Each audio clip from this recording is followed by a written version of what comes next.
Today was one of those days where it was kind of like in that sweet spot, Mm-hmm. sunny, a little warm, perfect. A little bit of a breeze. to help Yeah, it cool was you just down nice if you needed outside, it. right? Gorgeous. If you liked it today, you're going to love it tomorrow because this same weather pattern is going to stick around through the weekend. I like to call it a transition period before a big heat up heads our way. So today, yeah, we saw a little bit of cloud coverage earlier this morning. That cloud coverage is still sitting along our South Bay coastal communities, hugging them tight right now. And if we want to look at our inland areas, yeah, there was also a little bit of fog earlier this morning, but that fog quickly peeled back into the afternoon. This is our view from on top of Black Mountain, where you saw a little bit of cumulus clouds bubbling up, which means that there is some mid-level moisture, but that moisture will continue to retreat, head away from us into the weekend, and then by early next week, very dry, very hot conditions. So I hope you can enjoy these temperatures this weekend that are actually a couple of degrees below average for this time of year, because again, it is not going to stick around for much longer than tomorrow and Sunday. Overall, though, perfect timing because this is the weekend that most people have plans outdoors,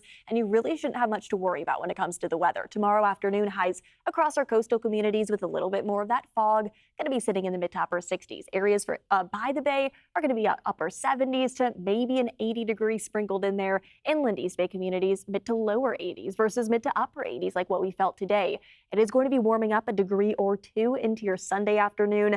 Just look at our high temperatures by Sunday, especially across those North Bay communities. They will be warming up. High temperatures Sunday likely going to be getting into the mid 80s across our North Bay, upper 80s across our Inland East Bay, low 80s down into the Santa Clara Valley. But we are all going to continue to get warmer and warmer as we step out into early to mid next week. So overall, this weekend, not too shabby when it comes to having outdoor plans and enjoying yourself. Coastal communities even going to be warming up a degree or two by Sunday afternoon with a little bit more of that sunshine that's going to be returning. So again, everybody, I hope, can enjoy a gorgeous weekend, because if we look at our temperatures through next week, you'll notice this big ridge of high pressure beginning to develop.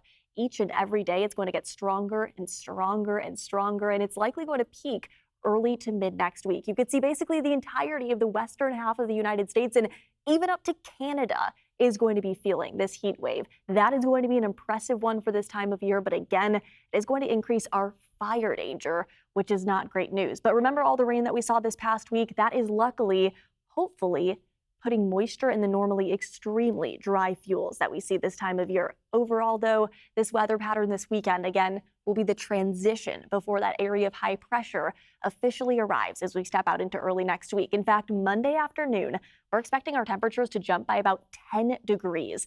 And then into Tuesday and Wednesday, those two areas of high pressure will merge overhead and allow that heat to stick around. If we take a look at our next 10 days, look at that jump Sunday and into Monday. That's an over 10-degree temperature spike across our Inland East Bay communities from mid 80s to mid to upper 90s. And it's going to stay in the mid to upper 90s through the midweek before gradually cooling down through the later parts of the week. Even down into the Santa Clara Valley, you'll be in the upper 80s to low 90s. And this is what I want to make sure you all know. Downtown San Francisco, likely going to be near 80 degrees on Monday afternoon, mid to upper 70s even Tuesday and Wednesday. So those of us without air conditioning, that's me. I am going to invest in another fan this weekend because I already know we are all going to be sweating in San Francisco, and for those of us without the air conditioning. But inland, if you do have air conditioning, you're going to be cranking it up this week this early next week, because that is when the heat is going to build. So this weekend and over the next couple of days, I really want you all to enjoy yourself, especially if you live along the coast. Enjoy the upper 60s to low 70s before mid to upper 70s with plenty of sunshine return. So beautiful beach days are on the way. But again, without air conditioning, definitely gets a little bit hot out there.